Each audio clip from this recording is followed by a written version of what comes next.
नमस्ते everyone, welcome to education rise.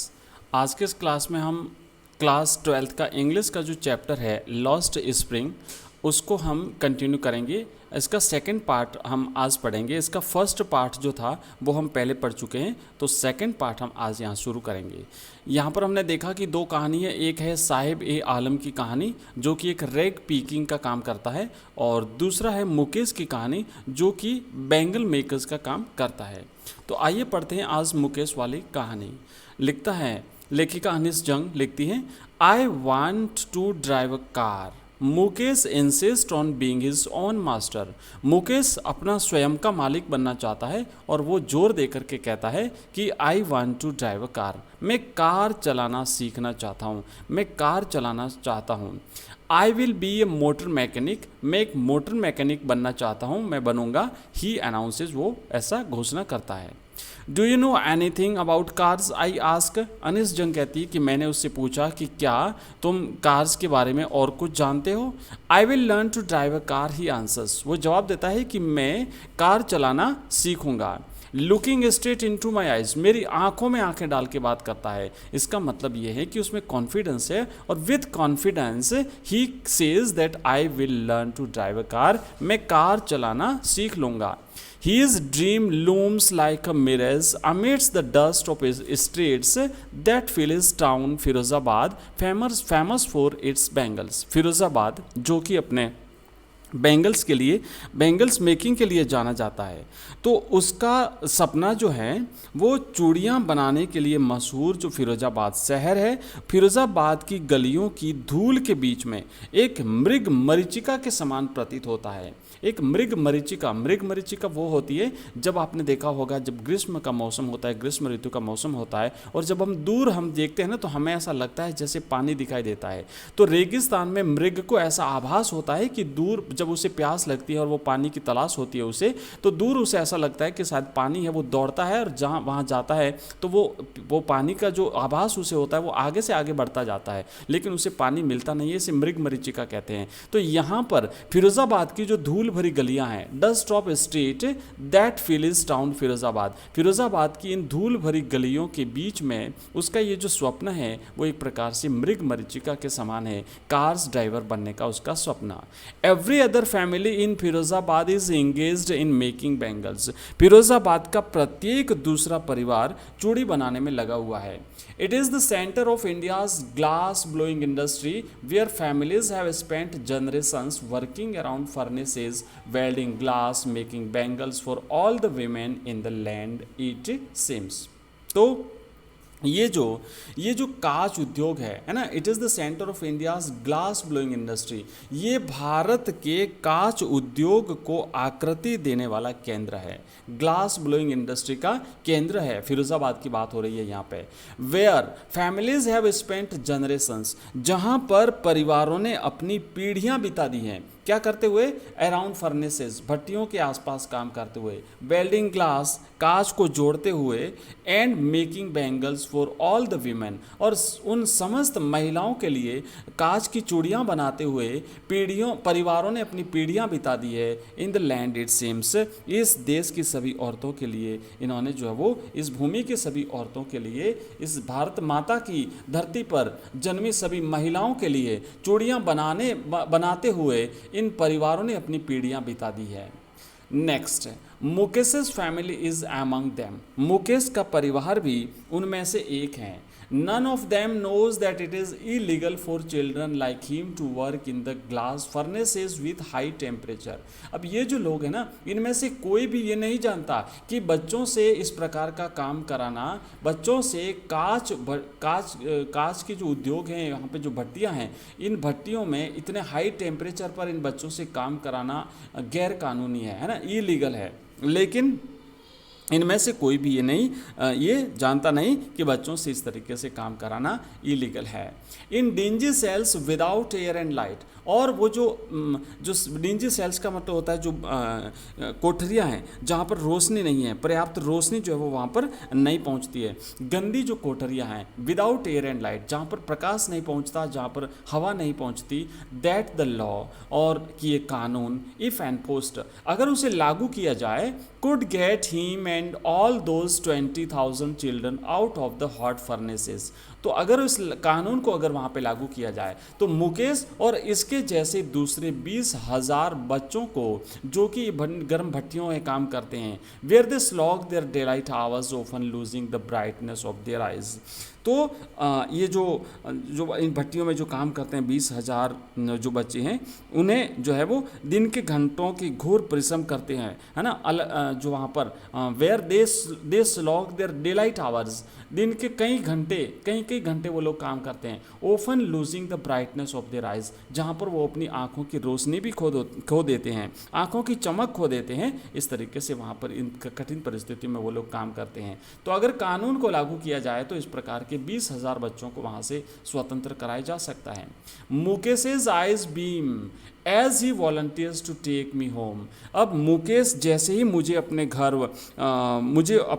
साथ उसके घर ले जाने के लिए तैयार होता है तो उसकी आंखों में एक प्रकार की चमक आ जाती है ना। उसकी आंखों में एक प्रकार से रोशनी जो है वो चमक पैदा हो जाती है जब वो मुझे अपने घर ले जाने के लिए तैयार होता है।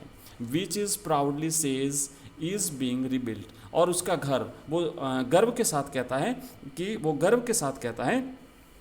कि उसका घर जो है वो नया बनाया जा रहा है, फिर से बनाया जा रहा है। नेक्स्ट है, we walk down stinking lanes choked with garbage, past homes that remain hovels with crumbling walls, wobbly doors, no windows, crowded with families of humans and animals coexisting in a primeval state। तो अब हम क्या है कि वहाँ से जब जा रहे थे तो हम कूड़े से अटी पड़ी बदबूदार गलियों से गुजरते हैं। We walk down stinking lanes choked with garbage. Stinking lanes का मतलब होता है बदबूदार गलियाँ, जो कि चॉक्ड का मतलब होता है अवरुद्ध है, विद गार्बेज यानी कचरे से। तो कचरे से अटी पड़ी वो गलियाँ जो कि बदबू से भरी हुई हैं, बदबू निकल रही है वहाँ से। Past homes that remain hovels with crumbling walls, और साथ ही साथ हम ऐसे गंदे घरों के पास से भी गुजरे जिनकी दीवारें टूटी फूटी हैं। वॉल्स हैं वो कैसी हैं? Crumbling walls. वॉबली डोर्स, लड़खड़ाते हुए दरवाजे, डगमगाते हुए दरवाजे। नो विंडोज़, और उन घरों में कोई खिड़की नहीं है, रोशनी आने के लिए, प्रकाश आने के लिए कोई खिड़की नहीं है। Crowded with families of humans and animals को एग्जिस्टिंग इन अ प्राइमेवल स्टेट, और उन घरों में जो है बिना खिड़कियों के घर और डगमगाते दरवाजों के घर, जिसमें मनुष्य और जानवर दोनों एक साथ रहते हैं। Families of humans and animals, है ना, को एग्जिस्टिंग, दोनों एक साथ रहते हैं। और ऐसा लग रहा है जैसे आदिम कालीन दशा हो, है ना। प्रारंभिक काल का जो मनुष्य रहता था, आदिम मनुष्य, जब पशु और मनुष्य साथ साथ में रहते थे, ऐसी दशा यहाँ पर देखने को मिली।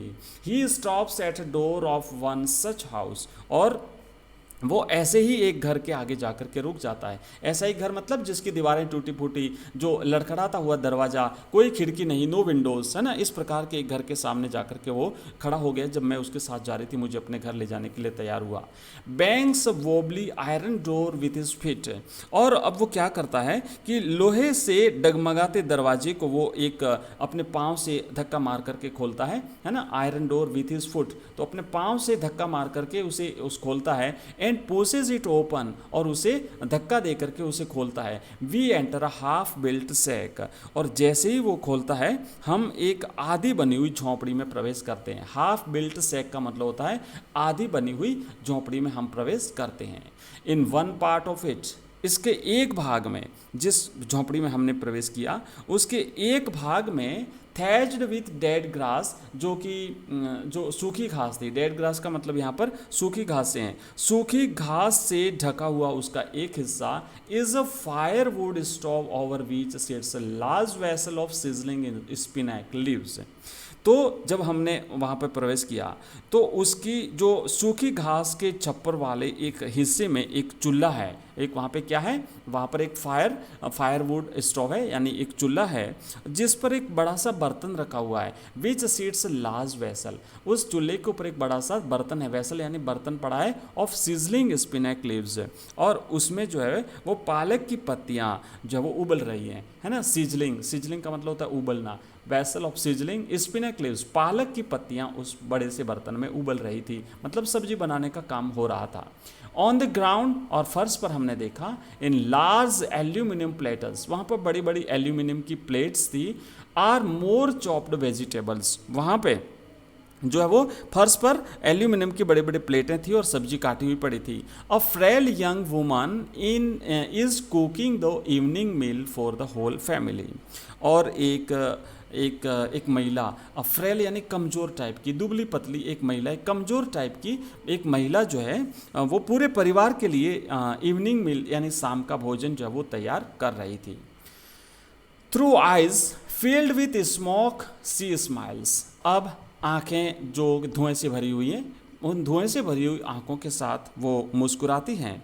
सी is the wife of Mukesh elder brother, वह मुकेश के बड़े भाई की पत्नी है। वो जो महिला थी जो दुबली पतली जो भोजन बना रही थी, शाम के समय का खाना जो बना रही थी पूरे परिवार के लिए, वो मुकेश के भाई की पत्नी थी। Not much older in years, यानी कि उम्र में तो ज़्यादा बड़ी नहीं थी। She has begun to command respect as the bahu, लेकिन उसे बहू के रूप में आदर मिलने लगा, उसने बहू के रूप में सत्कार प्राप्त करना शुरू किया था, मतलब वो परिवार की बहू थी। The daughter in law of the house, यानी कि उस घर की बहू, already in charge of 3 men, जिसे 3 पुरुषों की जिम्मेदारी निभानी थी, जिसे 3 व्यक्तियों के लिए उसे जो वो काम करना था, खाना बनाना था, बहू द डॉटर ऑफ, है ना, houses, already in charge of 3 men, her husband, एक आदमी तो था उसका पति, दूसरा था मुकेश एंड देयर फादर, और तीसरा था उनके पिता। तो ये 3 आदमियों के लिए 3 आदमियों की जिम्मेदारी उस पर थी। When the older man enters, और जब उम्र में बड़ी आयु का कोई व्यक्ति जब घर में प्रवेश करता है, she gently withdraws behind the broken walls, तो वो क्या करती है कि घर की जो टूटी दीवार है ना, उस दीवार के पीछे चली जाती है। देयर ओके, है ना, gently withdraws behind the broken walls, तो वो टूटी दीवार के पीछे चली जाती है। And brings her veil closer to her face, और वो बड़ा सा घूंघट जो है वो निकाल देती हैं। एज कस्टम डिमांड्स, जैसा कि रिवाज है यहाँ पर, daughters in law must veil their faces before male elders, कि जब घर का कोई बड़ा व्यक्ति आ जाता है, जब घर का कोई बड़ा पुरुष जो है वो आ जाता है, तो जो डॉटर इन लॉज होती हैं, जो बहुएं होती हैं, उनको जो है वो उन पुरुषों के सामने घूंघट निकालना होता है। तो यहाँ पर यही कर रही थी। In this case the elder is an impoverished bangle maker, अब इस स्थिति में अगर बात करें तो यहाँ पर क्या होता है कि बुजुर्ग जो व्यक्ति होता है वो एक निर्धन चूड़ी बनाने वाला व्यक्ति है, इम्पावरिस्ड बैंगल मेकर्स है। Despite long years of hard labour, वर्षों कठिन मेहनत करने के बाद भी, वर्षों तक कठिन मेहनत करने के बाद भी, first as a tailor then a bangle maker, पहले तो एक टेलर के रूप में और बाद में फिर एक बैंगल मेकर के रूप में, चूड़ी बनाने वाले व्यक्ति के रूप में वर्षों काम करने के बावजूद, he has failed to renovate a house, वो अपने परिवार को रिनोवेट नहीं करा पाया, है ना, असफल रहा। Send his 2 sons to school, तो वो क्या होता है कि यहाँ पर जो है वो अपने 2 पुत्रों को स्कूल भेजने में भी असफल रहा है। न तो वो अपना घर रिनोवेट करा पाया, नया बना पाया, या फिर जो था उसका रिपेयर करा पाया, एंड अपने 2 पुत्रों को स्कूल भी नहीं भेज पाया। All he has managed to do is teach them what he knows the art of making bangles, और जो कुछ भी वो कर पाया, जो कुछ भी वो सिखा पाया अपने बच्चों को, वो क्या था, वो था चूड़ियाँ बनाने की कला, है ना। तो वो केवल चूड़ी बनाने की कला अपने बच्चों को सिखा पाया, इसके अलावा वो कुछ भी कर नहीं पाया था। इट इज़ हिज कर्म his destiny says Mukesh grand mother, Mukesh की दादी क्या कहती हैं, मुकेश की दादी कहती हैं कि ये उनका कर्म है ना, ये उनका भाग्य है, ये डेस्टिनी है और यही उनका कर्म है। Who has watched her own husband go blind with the dust from polishing the glass of bangles, जिसने स्वयं ने, यानी उसकी दादी ने जिसने स्वयं ने अपने पति को अंधा होते हुए देखा है ना, जिसने चूड़ियों के कांच की पॉलिश की गर्द की वजह से, है ना, blind with dust from polishing the glass of bangles, चूड़ियों के कांच की पॉलिश से उड़ने वाली उस डस्ट से, उस धूल से, उस गर्द से उस अपने पति को उसने अंधे होते हुए देखा है।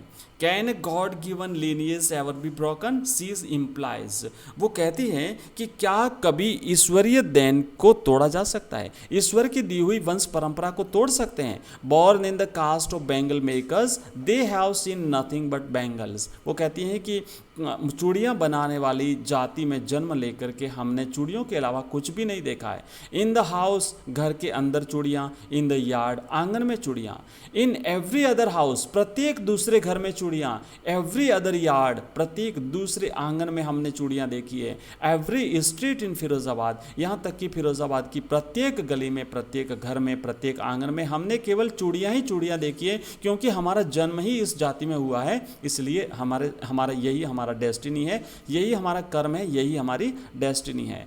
स्पाइरल्स ऑफ बैंगल्स, बैंगल्स के ढेर, Sunny gold, paddy green, royal blue, pink, purple, every colour born out of the 7 colours of the rainbow.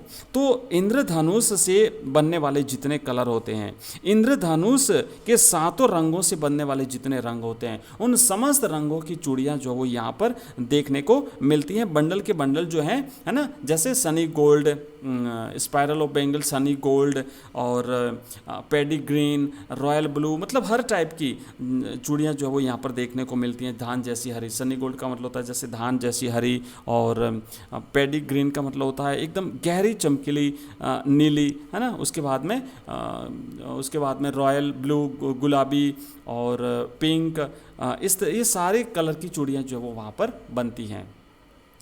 lie in mounds in unkept yard are piled on 4-wheeled hand carts pushed by young men along the narrow lanes of the shanty town।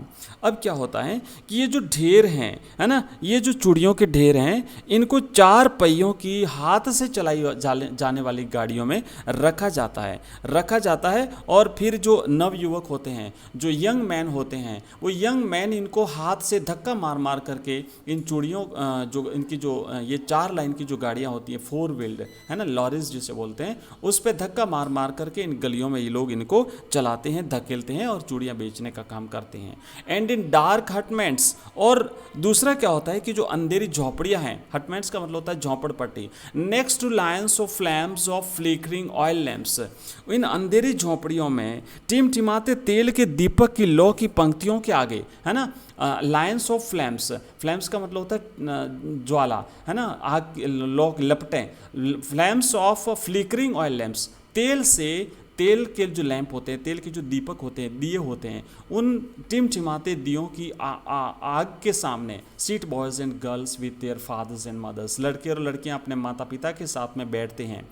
Welding pieces of coloured glass into circle of bangles, और इनके साथ में माता पिता के साथ में बैठ करके ये रंगीन कांच के टुकड़ों की चूड़ियों को वृत्ताकार घेरे में जोड़ने का काम करते हैं। Their eyes are more adjusted to the dark than to the light outside, और इनकी आंखें चूंकि अंधेरे में काम करते करते इनकी आंखें अंधेरे से ज़्यादा एडजस्ट हो चुकी है, बजाय की रोशनी के, बाहर की रोशनी की बजाय इनकी आंखें अंदर के अंधेरे से ज़्यादा एडजस्ट हो चुकी हैं। This is why they often end up losing their eyesight before they become adult, और यही कारण है कि बड़े होने से, वयस्क होने से पहले ही उनकी आंखों की रोशनी जो है वो चली जाती है, वयस्क होने से पहले ही वो लोग अंधे हो जाते हैं।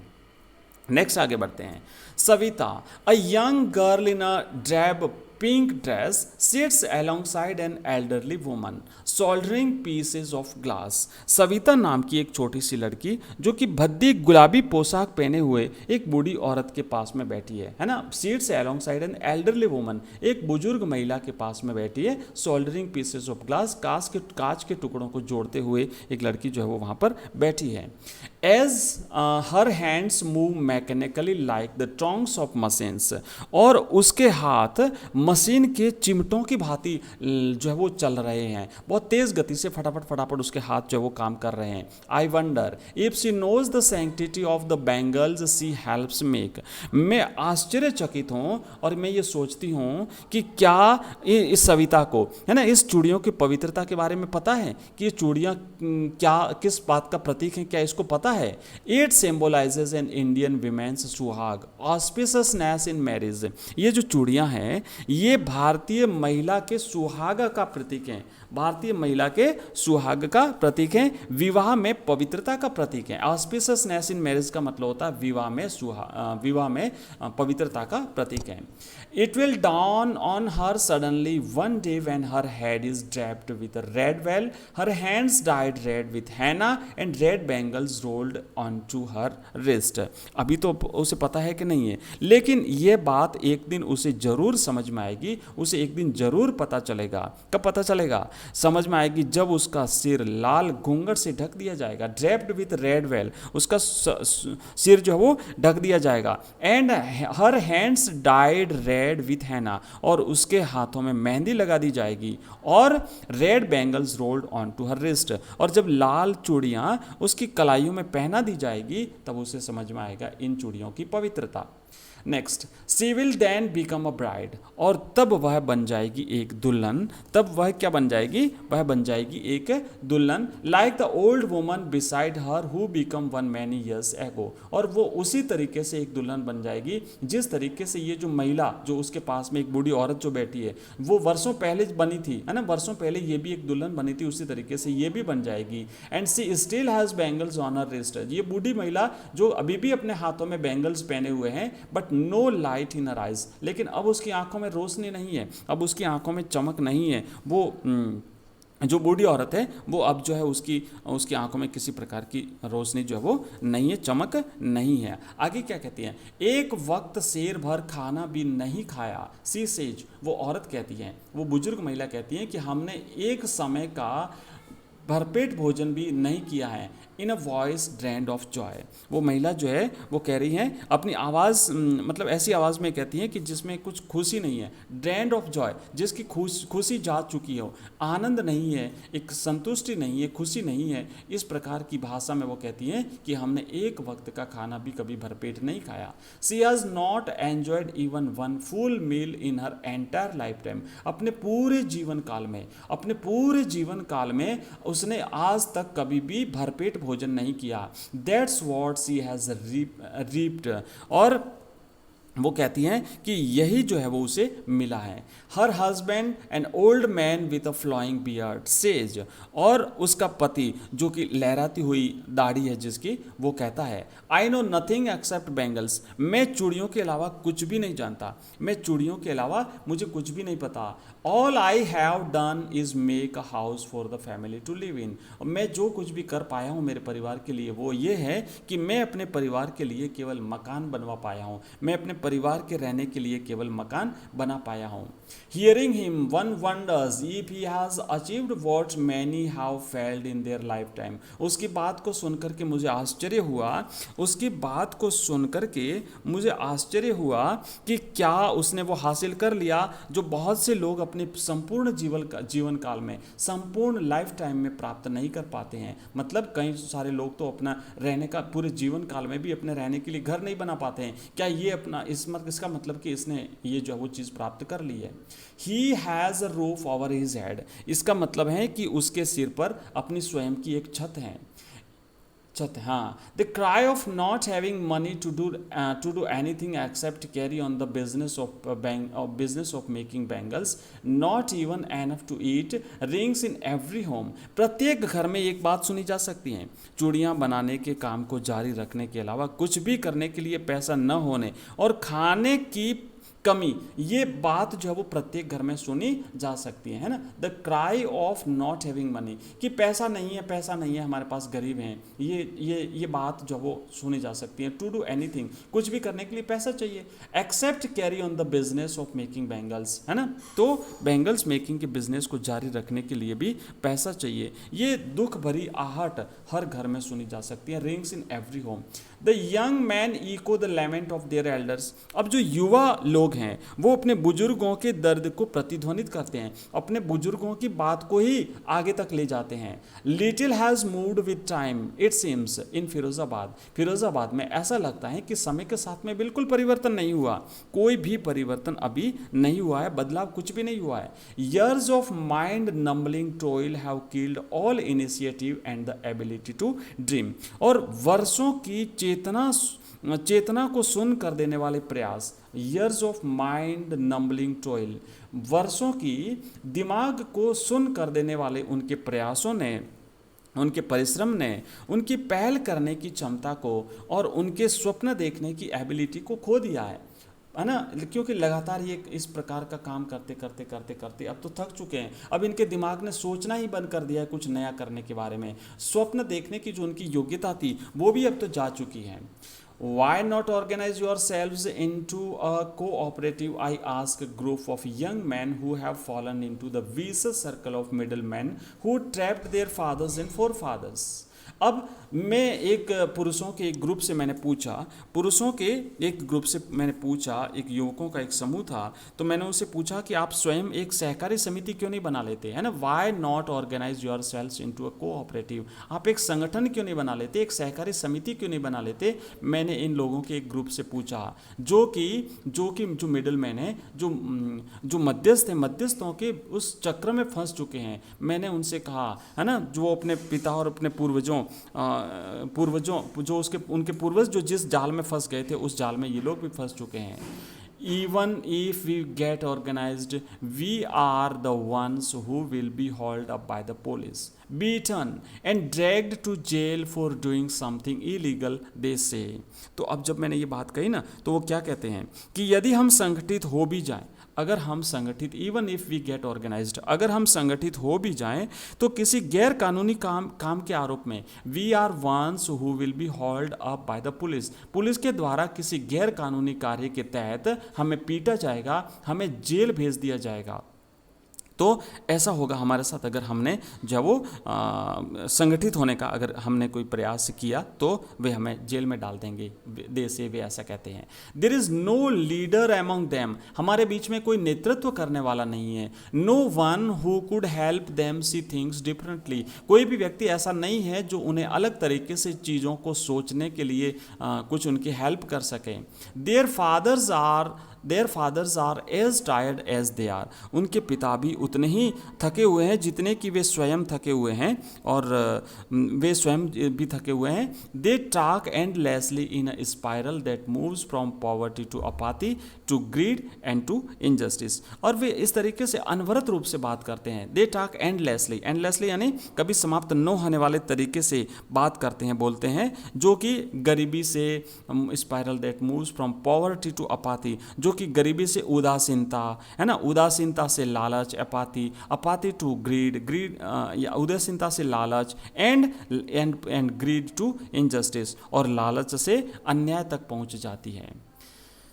नेक्स्ट, लिसनिंग टू देम, इनको सुनने के बाद, इनकी बात को सुनने के बाद, आई सी टू डिस्टिंक्ट वर्ल्ड, मैं जो है मुझे दो इस प्रकार के स्पष्ट संसार दिखाई देते हैं। मुझे दो अलग अलग स्पष्ट संसार दिखाई दिए। One of the family caught in a web of poverty burden by the stigma of caste in which they are born, एक संसार तो ऐसे लोगों का था, एक तो ऐसे परिवार थे जो कि गरीबी के जाल में फंसे हुए हैं, cot in a web of poverty, जो कि गरीबी के जाल में फंसे हुए हैं, और साथ ही साथ burden by the stigma of caste in which they born, और वो जिस जाति में वो जन्मे हैं उस जाति में जकड़े हुए हैं, है ना, अपनी जाति के कलंक से दबे हुए हैं। And the other a vicious circle of the sahukars, और दूसरा जो मुझे संसार दिखाई देता है वो संसार किसका है, वो साहूकारों के दुष्चक्र का संसार है। साहूकार, है ना, इसके अलावा साहूकार, द मिडल मैन यानी जो बिचौलिए, जो मध्यस्थ होते हैं वो, the policeman, the keepers of law, कानून के रखवाले, द ब्यूरोक्रेट्स, नौकरशाह, एंड द पॉलिटिशियंस, और राजनेता। तो इन लोगों का कुछ चक्र, तो एक तरफ तो ये लोग हैं, है ना, जिसमें साहूकार है, मिडल मैन है, police man, keepers of law, bureaucrats, politicians, और दूसरे वो परिवार जो कि जाति के बंधन में जकड़े हुए हैं और साथ ही साथ गरीबी के जाल में जकड़े हुए हैं।